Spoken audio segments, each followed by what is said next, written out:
Good morning everyone. तो आज का जो हमारा लेक्चर है वो लेक्चर का टॉपिक है डेंसिटी ऑफ स्टेट्स। तो प्रीवियस लेक्चर में हम लोगों ने फ्री इलेक्ट्रॉन थ्योरी के बारे में देखा था। अभी उसी को आगे या उससे आगे कंटिन्यू करके हम लोग डेंसिटी ऑफ स्टेट्स के बारे में देखेंगे। अब अगर डेंसिटी ऑफ स्टेट्स के बारे में बोला जाए तो ये कॉन्सेप्ट जो है वो solid state physics, semiconductor physics या मटेरियल से रिलेटेड जो भी सॉलिड मटेरियल से रिलेटेड जो भी चीज़ है उसमें बहुत इंपॉर्टेंट टॉपिक आ जाता है। ठीक है, तो सबसे पहले हम लोग ये जो हमारा टॉपिक जो है टॉपिक में डेंसिटी जो वर्ड है, इस डेंसिटी वर्ड के बारे में अगर बात करें तो what is exactly a density? Density is mass upon volume. ठीक है, कि पर यूनिट एरिया या पर यूनिट वॉल्यूम में कोई भी चीज़ एग्जिस्ट करती है उसका नंबर जो है उसको हम लोग डेंसिटी बोलते हैं। ठीक है, अब हम स्टेट्स की बात कर रहे हैं तो स्टेट्स में इलेक्ट्रॉन्स प्रेजेंट होते हैं। अब इलेक्ट्रॉन्स की बात करें तो इलेक्ट्रॉन्स की डेंसिटी आ जाएगी।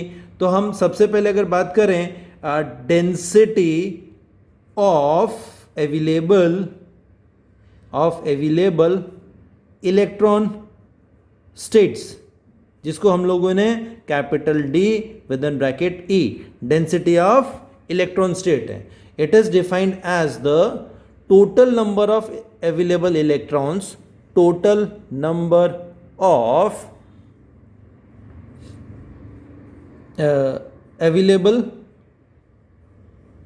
available electrons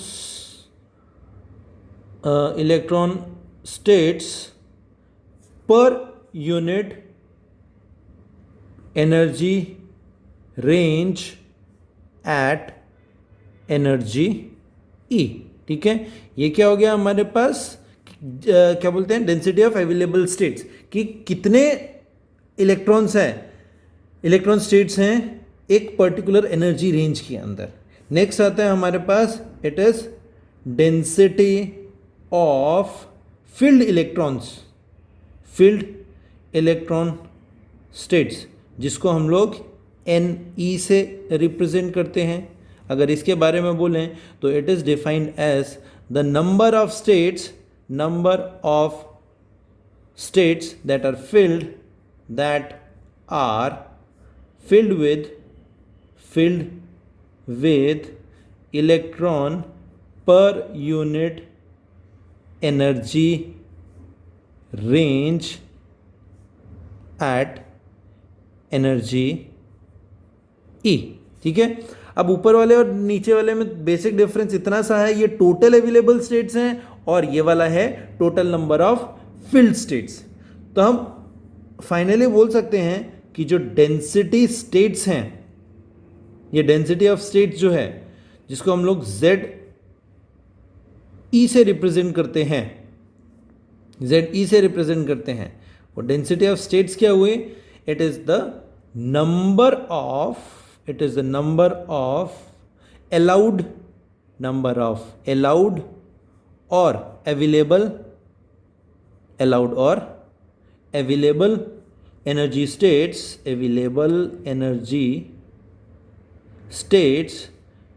per unit energy per unit volume of a solid। ठीक है, कि कितने अलाउड या कितने अवेलेबल एनर्जी स्टेट्स हैं किसी एक पर्टिकुलर एनर्जी रेंज में, किसी एक पर्टिकुलर वॉल्यूम ऑफ सॉलिड्स में। तो हम इसको एक्सप्रेशन से किस तरह से रिप्रेजेंट कर सकते हैं, उसको हम लोग रिप्रेजेंट कर सकते हैं it is Z function of E is equals to it is DNE, that is number of filled electron states divided by DE total energy range, और इसमें भी पर वॉल्यूम, दैट इज अगर मान लो A उसका एक डायमेंशन है तो टोटल वॉल्यूम A³ हो जाएगा। ठीक है, तो late it be question number first. ठीक है, अब ये तो हो गया बेसिक डेफिनेशंस। अब अगर बात करें कि इलेक्ट्रॉन जो है वो हमने ये देखा था ऑलरेडी पहले, ये हमको मालूम है कि जो इलेक्ट्रॉन है, इलेक्ट्रॉन अपने किस में मूव करता रहता है? इलेक्ट्रॉन अपने पूरे के पूरे जो मटेरियल है, मटेरियल के अंदर फ्रीली मूव करता है। अपने कंडक्शन बैंड के अंदर फ्रीली मूव करता है, बट वो मटेरियल से बाहर कभी नहीं जाता है। तो हमने क्या किया, एक इलेक्ट्रॉन कंसिडर किया, ठीक है। एक इलेक्ट्रॉन है, ये इलेक्ट्रॉन क्या कर रहा है, फ्री इलेक्ट्रॉन है, जो कि it is in 3 dimensional infinite potential well, infinite potential well, किसी एक इनफाइनाइट पोटेंशियल वेल के अंदर ये बैठा हुआ है। तो हम बोल सकते हैं कि उसकी quantum states function of energy हम लोग आराम से निकाल सकते हैं, ठीक है। अब फॉर एग्जांपल ये हमारे पास बाउंडेड पोटेंशियल वेल है, इसकी डायमेंशन ए एंड ए है, ठीक है। अगर मान लो फॉर एग्जांपल ये उसका ओरिजिन है, तो पोटेंशियल फंक्शन जो है इस पोटेंशियल वेल का, तो हम बोल सकते हैं potential function of 3D potential well जो है वो क्या हो जाएगा, it is given by v फंक्शन ऑफ x y z, तीनों के तीनों x y and z, it is equals to, ये क्या क्या हो जाएगा, ये जीरो कब होगा, पोटेंशियल जीरो कब होगा, जब वो कहाँ पर होगा, बॉक्स के अंदर। अब पोटेंशियल बॉक्स के अंदर पार्टिकल बॉक्स के अंदर है, तो उसका जो पोटेंशियल है जीरो, क्यों, क्योंकि वो फ्रीली मूव कर रहा है, तो पोटेंशियल जीरो है। अब पोटेंशियल जीरो कब होगा, जब हमारा जो डायमेंशन है वो ए, दैट मीन्स जीरो से ए तक या जीरो से ए तक या जीरो से ए तक, इनके जब अंदर है पोटेंशियल तो जीरो, और इनफाइनाइट कब होगा, ठीक है, elsewhere that means at the boundaries, and boundaries के जो बाहर है वहां पर पोटेंशियल की वैल्यू इनफाइनाइट होगी। क्यों, क्योंकि पार्टिकल उसके बाहर जा ही नहीं सकता, ठीक है। तो हम बोल सकते हैं कि बॉक्स के अंदर श्रोडिंगर इक्वेशन जो है,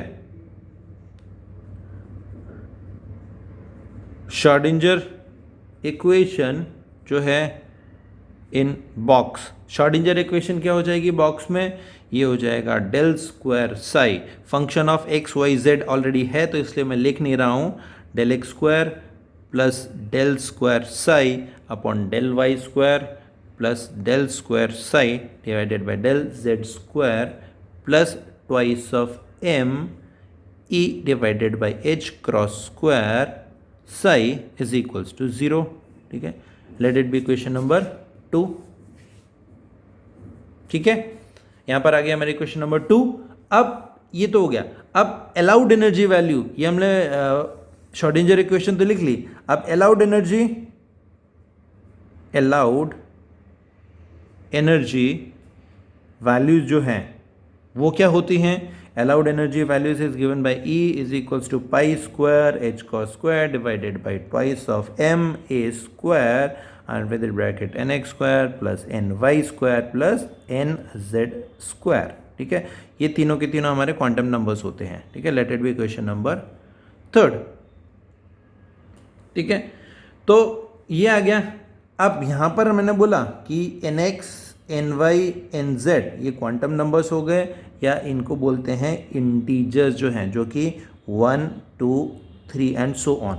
ये nx ny nz की वैल्यू जीरो नहीं हो सकती, क्यों, क्योंकि अगर मान लो एक भी चीज़ जीरो हो गई, एक जीरो हो गया, तो सिर्फ दो क्वांटम नंबर्स के बीच में ये पॉसिबल नहीं है, क्योंकि 3 डायमेंशनल स्पेस में हम लोग घूम रहे हैं, ठीक है। तो जो क्वांटम स्टेट जो हैं वो उनकी वैल्यू अगर निकालना चाहें तो क्वांटम स्टेट जो हैं और उनका जो कॉम्बिनेशन है वो इस तरह से सेटिस्फाई करेगा कि हम बोल सकते हैं कि nx square plus ny square plus nz square must be equals to twice of ma square divided by pi square h cross square e. Let it be question number 4th, ठीक है। यहाँ तक आ गया। अब इसके बारे में, इसके आगे हम लोग बात करते हैं कि यहाँ तक पहुँच गए। अब हमको निकालना क्या है, हमको निकालना है d of any, that means ये निकालना है, एनर्जी रेंज हमको पता है एंड उसका डायमेंशन पता है। तो हम लोग सबसे पहले d ऑफ एनी निकालेंगे, ठीक है। That means d of N E, D of N E क्या हो गया, these are the number of states between, ये क्या हो गया, number of states between energy range E and E plus D E. Total energy range E और E plus D E जो है उसके बीच में जो एनर्जी आती है उसके बारे में निकालेंगे। अब एनर्जी रेंज, अब दो चीज़ हम लोग, एक डायग्राम बना देता हूँ, डायग्राम में इजीली आइडेंटिफाई हो जाएगा। अगर मान लो कि यहाँ पर हमारे पास ये एक फिगर है, ठीक है, ये ओरिजिन है, ओरिजिन से एक्सेस 1 2 एंड 3 ये आ गई, ठीक है, ये तीनों आ गई। अब यहाँ पर ये जो है, अब फॉर एग्जांपल हम लोगों ने ये nx कंसिडर कर लिया, ये ny हो गया हमारे पास और ये nz हो गया, इंटीजर्स की क्वांटम नंबर्स। अब यहाँ से यहाँ तक का जो डिस्टेंस है ये हो गया dn, ठीक है, तो यहाँ से यहाँ तक जो है वो हो गया हमारा n, ठीक है। और लास्ट में अगर बात करें तो एनर्जी रेंज, यहाँ तक की जो एनर्जी है दैट इज E, एंड यहाँ से यहाँ तक जो हो गई वो DE हो गई, ठीक है। तो यहाँ से यहाँ तक का E और ये तो हो गया DE, तो टोटल E और E plus DE, that means यहाँ से यहाँ तक this is E plus DE, ये रेंज हो गया। तो एनर्जी रेंज, दैट मीन्स इस एनर्जी रेंज में हम लोग डेंसिटी निकालेंगे, ठीक है।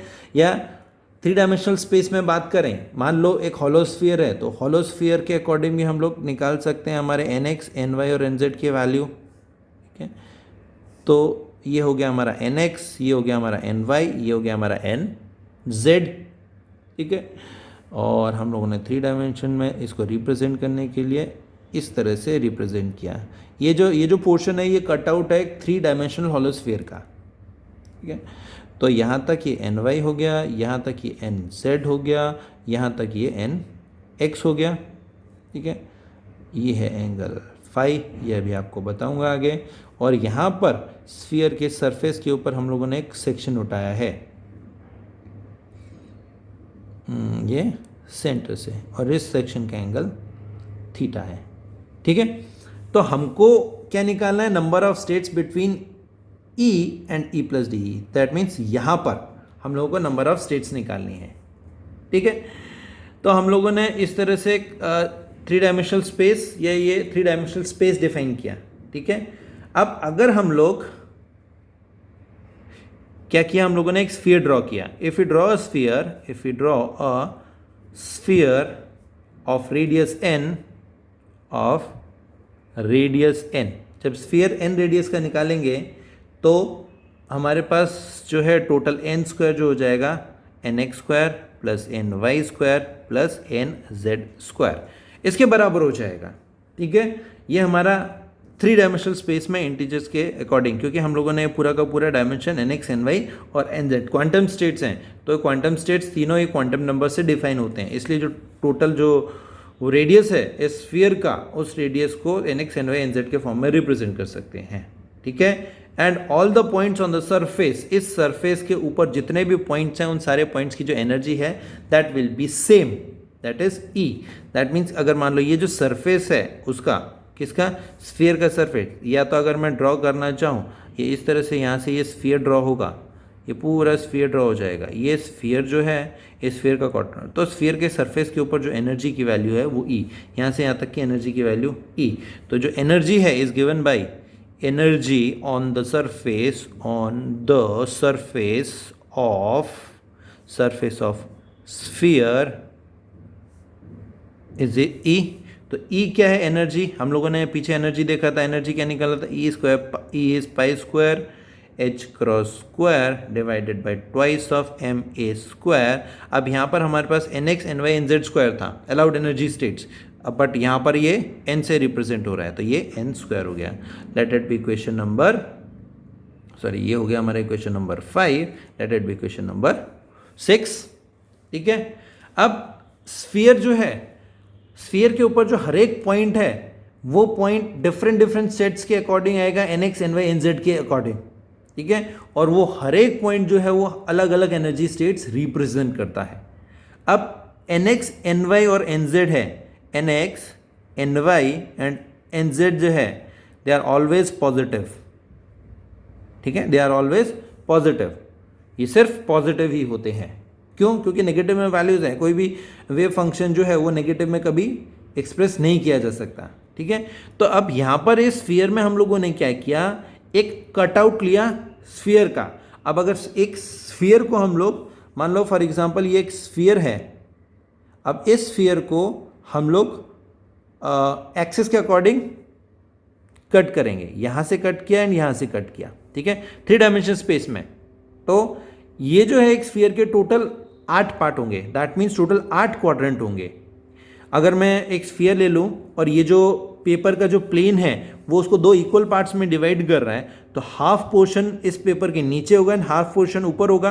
ये तो सिर्फ ये प्लेन हो गया। अब उसके बाद मैं इस तरह से एक और प्लेन है, उस प्लेन के अकॉर्डिंग उसको काटूं, तो वो पहले तो वो क्या है, क्या बोलते हैं, पीछे के 2 इधर के 2, टोटल 4 थे। और अगर मैं इस तरह से भी काटता हूं तो टोटल 8 पार्ट में डिवाइड हो जाएगा। और उस 8 पार्ट, दैट मीन्स 8 क्वाड्रेंट जो बन रहे हैं, उन 8 क्वाड्रेंट्स में से अगर मैं सिर्फ एक पॉजिटिव क्वाड्रेंट उठाता हूं, ठीक है, तो अगर एक पॉजिटिव, अब एक पॉजिटिव भी उठाना पड़ेगा। क्यों? क्योंकि nx, ny, nz जो है इनकी value can not be negative. अब उस क्वाड्रेंट के अलावा अगर मैं यहाँ के दोनों क्वाड्रेंट डालता हूँ तो यहाँ पर x नेगेटिव, यहाँ पर डालता हूँ तो यहाँ पर y नेगेटिव, यहाँ पर नीचे डालता हूँ तो नीचे ये y नेगेटिव और x पॉजिटिव। कोई ना कोई एक चीज़ जो है वो नेगेटिव हो ही जाती है, एक्सेप्ट ये वाला क्वाड्रेंट। एक सिंगल क्वाड्रेंट ऐसा है जहाँ पर एवरीथिंग इज पॉजिटिव। ठीक है, तो volume of positive quadrant will be, तो बोल सकते हैं वॉल्यूम ऑफ पॉजिटिव क्वाड्रेंट जो है that will B 1/8 of the volume of sphere. ठीक है, और ये जो है ये वॉल्यूम होगा, it is 1/8 of the volume of total sphere and that will represent the allowed energy states and that will B allowed energy states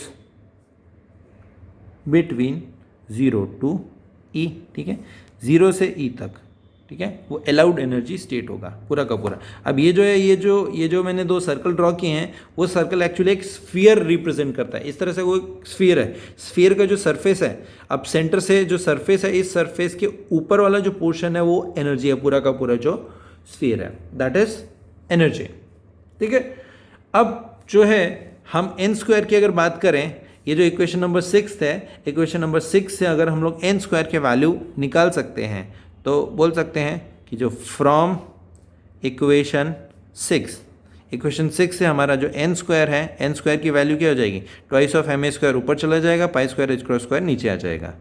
ठीक है, और n स्क्वायर इधर बचेगा और e इधर का है, तो ये हो जाएगा twice of ma square divided by pi square h cut square या h cross square into e। Late it be equation number 7। ये n स्क्वायर है तो n की वैल्यू क्या हो जाएगी, अंडर रूट ऑफ दिस, तो हम बोल सकते हैं twice of ma square upon pi square h cross square e, इसका पूरा अंडर रूट, ये e मैं अलग से लिख लेता हूँ, raise to power 1/2 and e raise to power 1/2। Let it be equation number 8। ठीक है, ये आ गया। अब ये n हो गया तो मैं सिमिलरली dn लिख सकता हूँ, dn will be equals to, अब इसका डिफरेंशियल किया तो ये 1/2 का, इसका रूट का क्या हो जाएगा, अंडर रूट का 1/2 इधर आ जाएगा, ये पूरा का पूरा as it is twice of ma square upon pi square h cross square या h cut square raise to power 1/2 and इसमें ये पूरा का पूरा कांस्टेंट है। ठीक है, इस पूरे का करते तो सिर्फ हमारे पास e बचता है। ठीक है, तो e जो होगा e, अब e 1/2 है, डिफरेंशियल करेंगे तो -1, half -1 that will be equals to -1/2 and बचेगा डी ई। ठीक है, ये सिंपल सा डिफरेंशियल आपको समझ में आ गया होगा। Late it be question number 9। ठीक है, अब क्या है, ये तो एक सिंगल स्टेट हो गई। अब बात करते हैं क्वांटम स्टेट की, बात हो रही है। अब क्वांटम स्टेट जो है, क्वांटम स्टेट में क्या होता है, स्पिन होता है। ठीक है, अब स्पिन आता है, स्पिन है अलाउड एनर्जी स्टेट की बात की, तो हमको पता है कि हम ये बोल सकते हैं कि स्पिन जो है किसी एक पर्टिकुलर ऑर्बिट स्टेट में दो ही पॉसिबल हैं, एक स्पिन अप एक स्पिन डाउन, ठीक है। तो जो अलाउड स्पिन है that can be only two in a single state. तो number of energy state between, तो बोल सकते हैं कि the number of energy states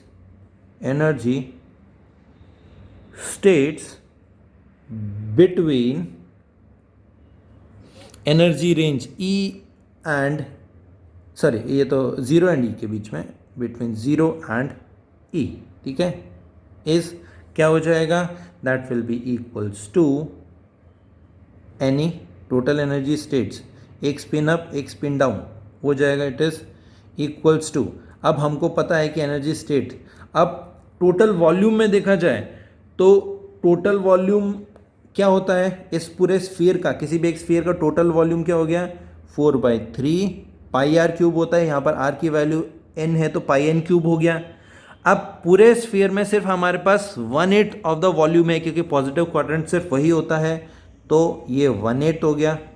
और टोटल अलाउड एनर्जी स्टेट कितने होते हैं, 2 होते हैं, तो यहाँ पर ये मल्टीप्लाइड बाय 2 हो गया, ठीक है। Let it be question number 10।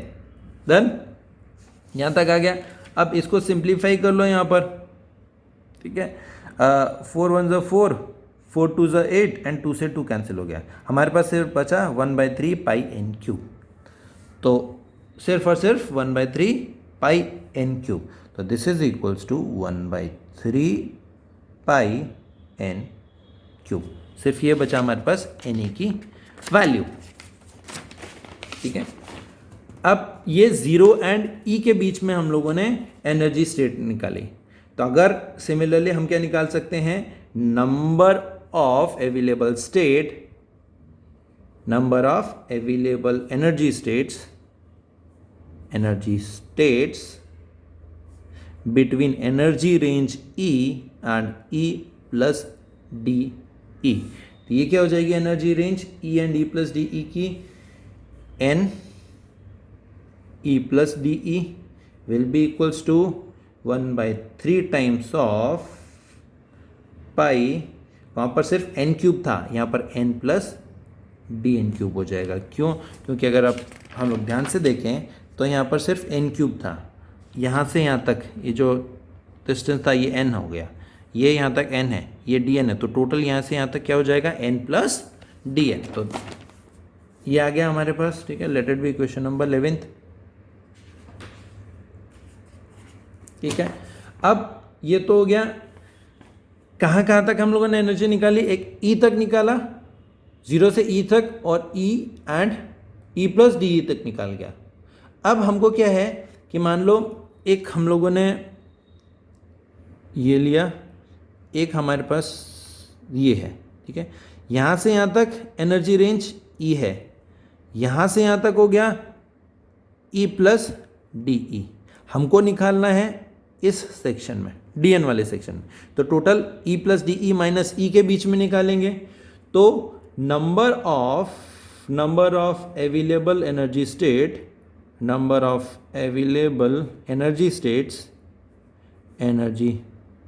States between E and E plus D E, वो क्या हो जाएगा,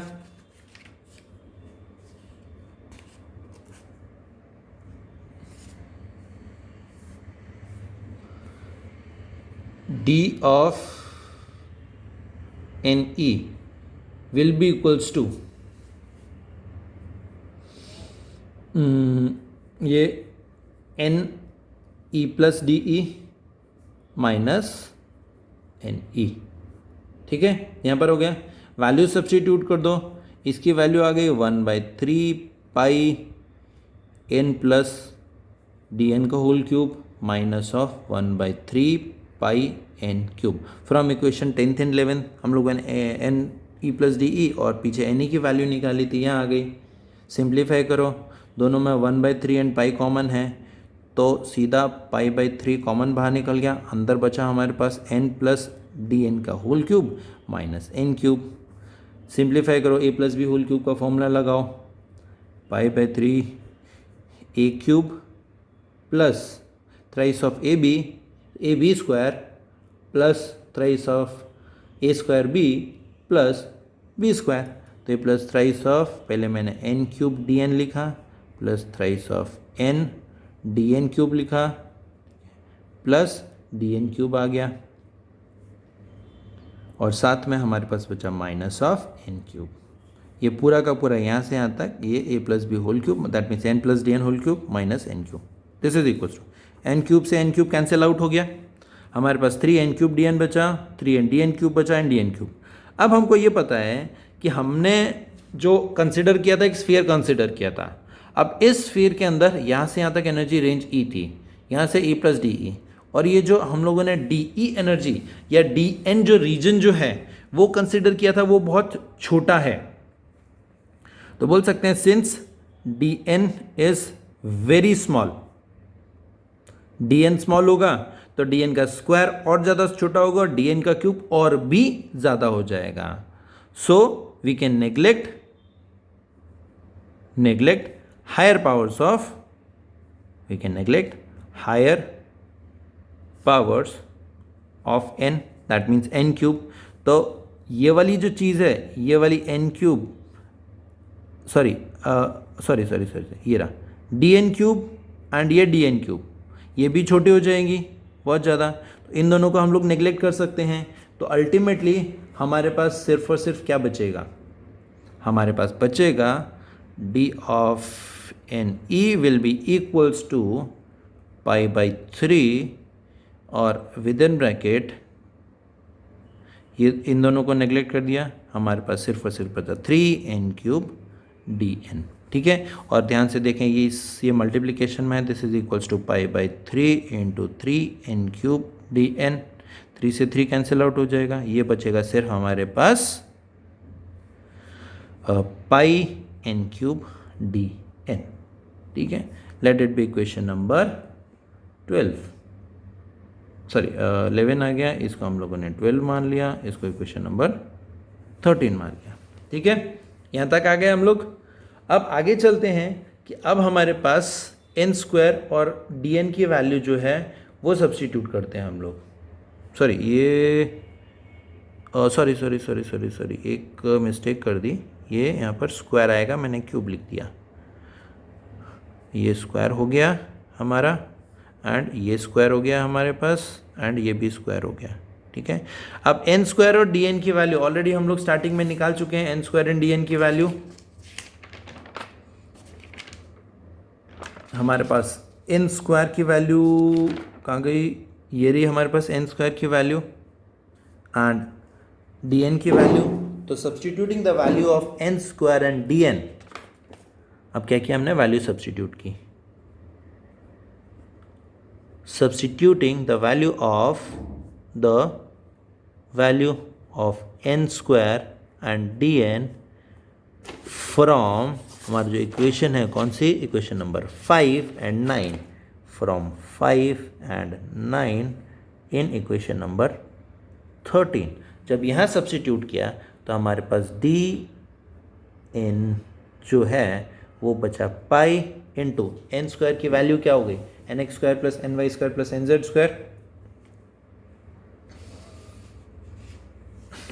ये आ गया हमारे पास। कहाँ गया, डी एन की वैल्यू ये आ गई। ठीक है, और एन स्क्वायर की वैल्यू ये आ गई,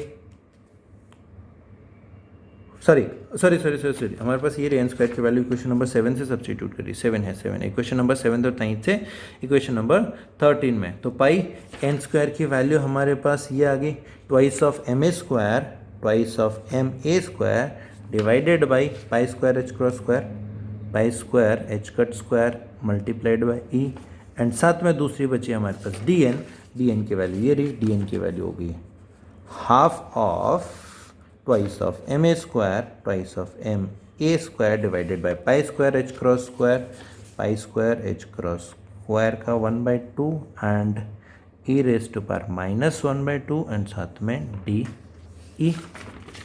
ठीक है डन। अब इस इक्वेशन को सीधा सिंप्लीफाई किया। अब इस इक्वेशन को सिंप्लीफाई करेंगे तो अगर ध्यान से देखो twice of M A square upon pi square H cross square, और ये ट्वाइस, तो ये पूरा अगर इसको ध्यान से देखें तो ये पूरा रेस टू पावर 1 है, ये पूरा रेस टू पावर 1/2 है। तो अगर दोनों को ऐड करते हैं, बेसिस आर सेम, मल्टीप्लिकेशन में basis are same, powers are added, 1 + 1/2 कितना हो गया, रेस टू पावर 3/2 हो जाएगा। तो हमारे पास ये 2 बाहर आ गया तो पाई/2 हो गया। ये twice of M A square divided by pi square H cut square raise to power 3/2 हो गया, 1 + 1/2, और साथ में E and E raise to power 1/2, यहाँ पर रेस टू पावर 1 है, ये -1/2, तो क्या हो गया, E raise to power 1/2, and साथ में बचा हमारे पास D E. Then let it be equation number 14। ठीक है, अब डी ई को मैं नीचे लेके चला जाऊं तो यहाँ पर हमारे पास बचेगा D times D of N E divided by D E जो है वो हो जाएगा पाई/2 twice of M A square divided by pi square H cross square raise to power 3/2 E raise to power 1/2। ठीक है, let it be question number 15। अब यहाँ पर क्या है, मेरे पास D times D of N E and D E निकल गया। ठीक है, जो कि हमको रिक्वायर्ड है।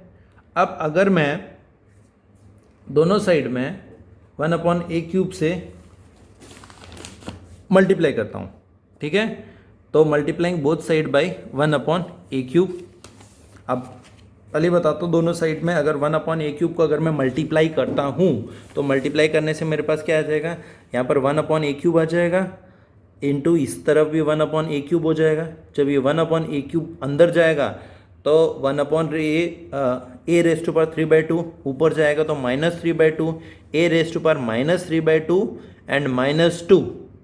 ठीक है, वो हो जाएगा, और ये अंदर जाके सिर्फ और सिर्फ क्या होगा, कैंसिल आउट हो जाएगा। ठीक है, तो बाहर निकलेगा, या इस a स्क्वायर को अगर मैं बाहर निकालता हूँ तो a स्क्वायर बाहर निकलेगा तो a raise to power 2 into 3/2, 2 से कैंसिल, और बचेगा a³, ऊपर a³ बचा और नीचे भी a³ आया तो a³ कैंसिल आउट हो जाएगा। तो हम कर सकते हैं now multiplying both side bye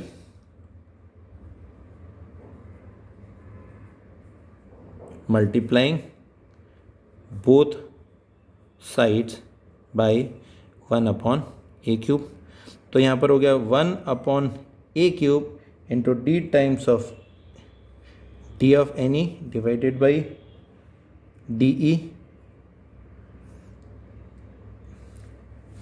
is equals to, आगे क्या बचा हमारे पास, आगे बचा इट इज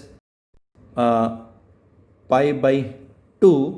अब ऑब्वियसली अंदर का तो आप ऑलरेडी समझ चुके हैं, क्योंकि ए स्क्वायर जब बाहर जाएगा तो A square into raise to power 3/2, A square और 3/2, 2 से 2 कैंसिल, सिर्फ a³ बचेगा, और डिनोमिनेटर में भी a³ आ गया इंटू 1/a³, तो वो a³ कैंसिल हो जाएगा। तो हमारे पास सिर्फ twice of m upon pi square H cross square बचेगा, पाई/2 into twice of m a square गया divided by pi square H cross square raise to power 3/2 e raise to power 1/2। Let it be equation number 16। हाँ 15 पर 16 आ गया। अब हम लोगों ने अपनी फर्स्ट इक्वेशन जो थी हमारी, ठीक है, उसको कंपेयर किया। Equation number first, D of N E D E 1/a³, D of N E D E 1/a³, and ये हमारी equation number 16। Now comparing equation 1 and equation number 16। ठीक है, ये लेफ्ट हैंड साइड दोनों बराबर है तो राइट हैंड साइड दोनों बराबर होंगे। तो हमारे पास ये जो है ZE जो है वो ZE क्या आ जाएगा, ZE इक्वेशन नंबर फर्स्ट क्या था, that was 1/a³ D of N E divided by D E. ये इक्वेशन फर्स्ट था। इक्वेशन 16 में this is equals to this, तो दिस इज इक्वल्स टू पाई/2 twice of m upon pi square H cut square raise to power 3/2 into E raise to power 1/2। ठीक है, ये आ गया। Let it be question number 17। तो ये जो हमारे पास जो रिजल्ट आया ये आया ZE। हम क्या निकाल रहे हैं? Exactly ZE, that means density of states. तो डेंसिटी ऑफ स्टेट जो है, number of allowed available energy states हैं पर यूनिट एनर्जी पर यूनिट वॉल्यूम जो है, उसकी वैल्यू आई π/2 2m upon h square pi square h cross square raise to power 3/2 into e raise to power 1/2। ठीक है, ये है हमारा अलाउड एनर्जी, ये sorry density of energy states, that mean number of available energy states. तो ये है, ये पूरी इक्वेशन जो आई, ये इक्वेशन आई, ये है, बोल सकते हैं this equation gives the density of states, density of states, density of states मतलब कि number of available energy states, available energy states पर यूनिट एनर्जी रेंज पर यूनिट वॉल्यूम। ठीक है, अब ये जो एनर्जी डेंसिटी है एक ऐसा फैक्टर है जो कि इलेक्ट्रिकल प्रॉपर्टी ऑफ सॉलिड्स को रिप्रेजेंट करता है। क्यों? क्योंकि E जो है एनर्जी, वो हमेशा discrete number nx ny nz के फॉर्म में रहता है। एनर्जी लेवल भी डिस्क्रीट है, तो सारी की सारी चीज़ें डिस्क्रीट हैं। अब हम बोल सकते हैं जो ZE और E कर्व है वो कंटिन्यूस नहीं होता है। क्यों? क्योंकि एडजेसेंट पॉइंट जो है वो इतने पास होते हैं कि जो यूनिट सेल का साइज अगर A, हम लोगों ने A लिया था, मान लो कोई भी एक यूनिट सेल है, उसका साइज अगर A है तो वो बहुत ज़्यादा छोटा होता है, तो उसको रिप्रेजेंट करने के लिए हम लोग एक कंटिन्यूस अप्रोच लेते हैं। इन एक्चुअल वो डिस्क्रीट होता है, कंटिन्यूस नहीं होता है, बट स्टिल बहुत ज़्यादा छोटा होने की वजह से हम उसको कंटिन्यूस अज्यूम कर लेते हैं। तो बोल सकते हैं हायर एनर्जी लेवल पे डेंसिटी ऑफ एनर्जी भी हायर होती है। क्यों? क्योंकि हम लोग ZE की बात करें, डेंसिटी है वो प्रोपोर्शनल है अंडर रूट ऑफ E के। तो हम बोल सकते हैं कि जो ZE है, क्योंकि यहाँ पर pi constant, two constant, m constant, mass of electron, pi constant, h cross Planck's constant हो गया, सिर्फ E बचा। This is proportional to e raise to power 1/2 या अंडर रूट ऑफ E। ठीक है, तो हम बोल सकते हैं कि अगर मान लो बहुत बड़ा कोई भी एक स्टेडियम में कोई भी, तो नंबर ऑफ सीट्स अगर इंक्रीज होगी तो क्या होगा?